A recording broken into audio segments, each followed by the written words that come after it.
स्वागत है आप सभी का माय स्पिरिचुअल साइट पे। मैं कुछ दिनों से वीडियो नहीं बना पा रहा हूँ क्योंकि हम गणेश चतुर्थी और गणपति पापा की फेस्टिविटीज में काफी बिजी थे। तो आज की वीडियो क्यों ना गणपति जी के ऊपर बनाई जाए। तो आइए शुरू करते हैं गणेश जी की ब्लेसिंग्स लेके। गणपति पापा मोरया, मंगल मूर्ति मोरया। आप सभी को बिलेटेड हैप्पी गणेश चतुर्थी। गणेश जी का जन्म कैसे हुआ इसकी कहानी तो हम सभी ने सुनी है, पर आज हम उस कहानी को थोड़ा गहराई से समझेंगे। एंड आई एम श्योर आप में से बहुत से लोगों ने कभी इस पर्सपेक्टिव को नहीं समझा होगा। तो जस्ट स्टे ट्यून्ड एंड मेरे साथ बने रहिए। तो गणेश जी के जन्म की पौराणिक कथा को जल्दी से रिवाइज कर लेते हैं। पार्वती माँ जब कैलाश पर्वत पे अपने घर में विश्राम करना चाह रही होती हैं, तो वो नंदी जी को घर के बाहर पहरा देने के लिए बिठा देती हैं और इंस्ट्रक्शंस देती हैं कि घर के अंदर किसी को भी एंट्री नहीं मिलनी चाहिए। कुछ देर बाद जब शिव जी वापस घर आते हैं तो देखते हैं नंदी जी घर के बाहर रखवाली कर रहे हैं। अब शिव जी घर में एंट्री लेने के लिए आगे बढ़ते हैं और शिव जी को देख के नंदी जी चुपचाप साइड हो जाते हैं और शिव जी को घर में एंट्री लेने देते हैं। पार्वती माँ शिव जी को घर में देख के सरप्राइज हो जाती हैं क्योंकि वो एक्सपेक्ट कर रही होती हैं कि नंदी जी उनके ऑर्डर्स को पूरी तरह फॉलो करेंगे और घर में किसी की भी एंट्री नहीं होने देंगे। ये सब देख के पार्वती माँ के मन में एक ख्याल आता है कि नंदी जी जैसे शिव जी के लिए लॉयल भक्त है, उसी तरह उनका भी कोई लॉयल भक्त होना चाहिए। तो वो अपने शरीर के मैल से, अपनी बॉडी की इम्प्योरिटी से एक आकृति बनाती हैं और उनमें प्राण प्रतिष्ठा करती हैं, जिससे गणेश जी का जन्म होता है। बट इस टाइम पे इस न्यू बॉर्न बेबी को गणेश नहीं बोलते। गणेश नाम कैसे पड़ा वो अभी थोड़ी देर में पता चलेगा। अब पार्वती माँ अपने इस पुत्र की अपने प्रति लॉयल्टी चेक करने के लिए उन्हें घर के बाहर पहरा देने के लिए कहती हैं और बोलती हैं, बेटा बिना मेरी आज्ञा के इस घर में किसी की भी एंट्री नहीं होनी चाहिए। कुछ देर बाद जब शिव जी घर लौटते हैं और घर के बाहर इस छोटे से बच्चे को देखते हैं और घर में वो एंट्री करने के लिए आगे बढ़ते हैं, तो ये छोटा बच्चा उनको रोक देता है और बहुत ही एफर्मेटिव तरीके से रोकता है, जिससे शिव जी बहुत गुस्से में आ जाते हैं और इस बच्चे का सर काट देते हैं।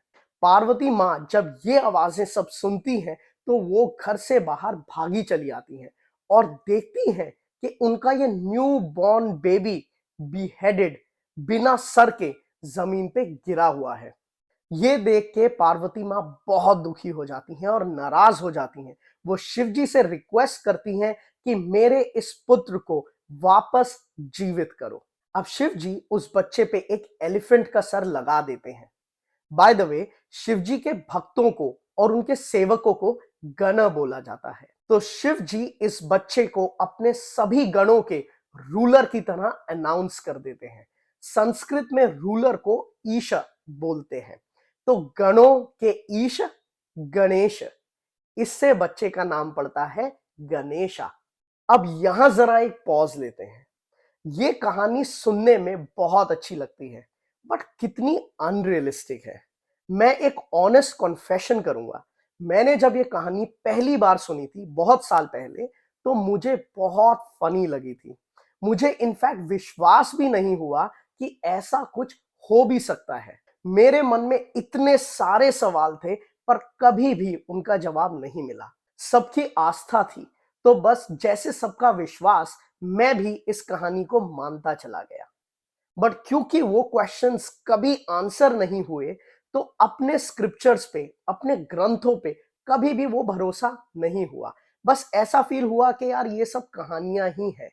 अब इतने सालों बाद जब इन बातों की गहराई समझ आई, तो वो अपने ग्रंथों पे जो लैक ऑफ कॉन्फिडेंस था, वो अब स्ट्रॉन्ग रिस्पेक्ट में कन्वर्ट हो गया। और अब माय स्पिरिचुअल साइट प्लेटफॉर्म के माध्यम से मैं अपने वो एक्सपीरियंसेस आप तक शेयर कर रहा हूं। तो ये कहानी सुन के मेरे मन में क्या क्वेश्चंस आए, हो सकता है शायद आपके मन में भी इसी तरह के क्वेश्चंस कभी आए होंगे। पहला, मां पार्वती तो एक भगवान है, वो ऐसी ह्यूमनली फीलिंग्स कैसे रख सकती हैं at the very first place कि मुझे भी कोई ऐसा लॉयल सेवक चाहिए जो बस मेरी सुने। फिर कोई अपनी बॉडी के मैल से, अपनी इम्प्योरिटी से किसी को जन्म कैसे दे सकता है? आई मीन पार्वती माँ को अपने मैल को क्यों यूज करना पड़ा? वो तो बस इमेजिन करके भी इंडिविजुअल को पैदा कर सकती थी। फिर शिव जी, वो तो भगवान है, उनको तो सब पता है, तो उनको ये कैसे नहीं पता चला कि जो बच्चा मेरे घर के बाहर रखवाली कर रहा है वो पार्वती माँ के ही पुत्र है? चलो मान लेते हैं कि नहीं पता चला, तो शिव जी तो भगवान है, उनको इतना गुस्सा कैसे आ सकता है कि वो एक बच्चे के ऊपर इतना डेडली वार कर सकते हैं कि उनका सर काट देते हैं? और सर ही क्यों, शिव जी गणेश जी का कोई और बॉडी पार्ट भी तो काट सकते थे, उनका हाथ काट देते, उनका पैर काट देते, उनको उनकी बॉडी का कोई और पार्ट काट देते बेसिकली, या उनको बांध देते। उनका पर्पस तो सिर्फ इतना ही था कि उनको घर में एंट्री लेनी है, तो उन्होंने सर क्यों काट दिया?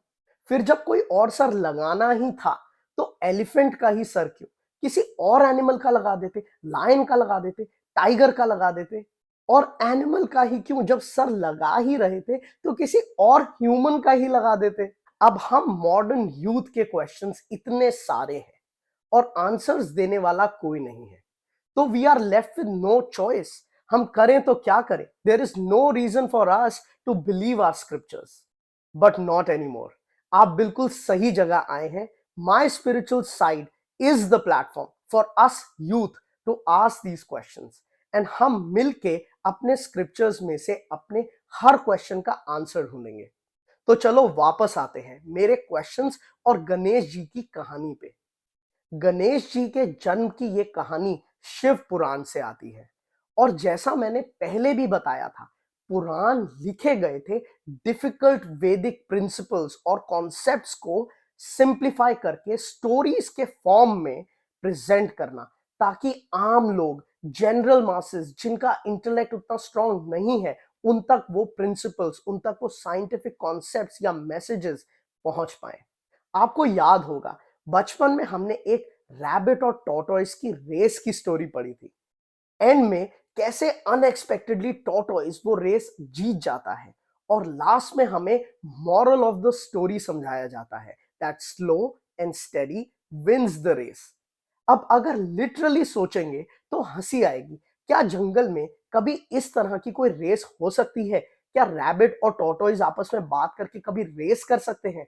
बट जस्ट ये मॉरल समझाने के लिए इस तरह की कहानी बनाई गई। बस पुराणों में भी इसी तरह कथाएं हैं, एकदम सेम कॉन्सेप्ट। अगर लिटरली सोचोगे तो बहुत अनरियलिस्टिक और फनी लगेगा, बट प्रॉब्लम ये है कि पुराणों की स्टोरीज का जो मॉरल ऑफ द स्टोरी है वो समझाने वाला हमें कोई नहीं है, इसीलिए वो बस एक फनी अनरियलिस्टिक स्टोरीज बन के रह जाती हैं।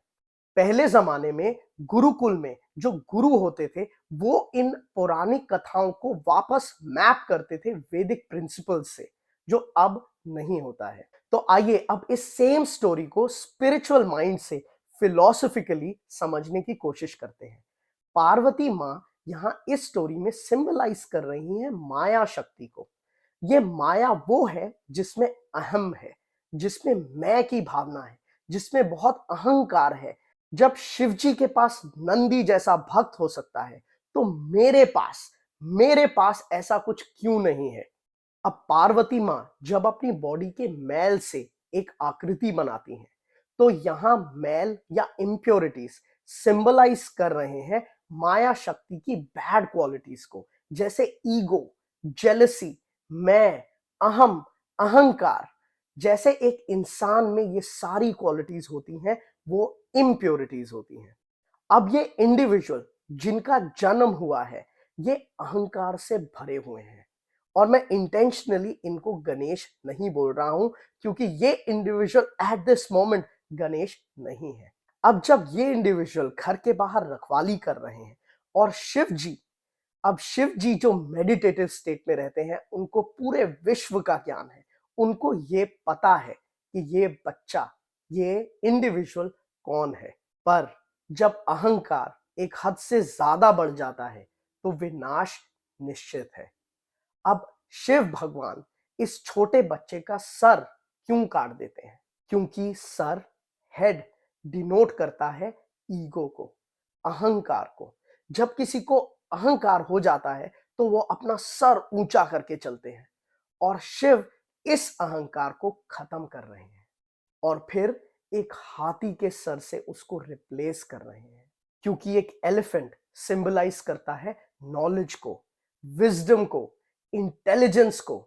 एक एलिफेंट सबसे इंटेलिजेंट मैमल है, और जैसे एक एलिफेंट जब अपने गोल की तरफ बढ़ रहा होता है तो रास्ते में जो भी ऑब्स्टिकल आता है, जो भी बाधा आती है, वो उसको रौंदता हुआ आगे निकल जाता है। इसीलिए विघ्न हर्ता कहलाता है। और इसी तरह जन्म होता है इस न्यू आइडेंटिटी का, जो ईगो के बहुत ऊपर है, जिसमें अहंकार का कण भर भी नहीं है, जो नॉलेज और विजडम से भरपूर है, जो विघ्नहर्ता है और सबके प्रिय है, श्री गणेश। बोलो गणपति पापा मोरया। आई होप आपको गणेश जी के जन्म की पौराणिक कथा के पीछे छिपा हुआ ये सांख्य, ये फिलॉसफी आज जानने को मिला हो। मुझे कमेंट सेक्शन में लिख के बताइए आपको ये कैसा लगा। और इसी नोट पे हम इस एपिसोड को विराम देते हैं। जय श्री गणपति।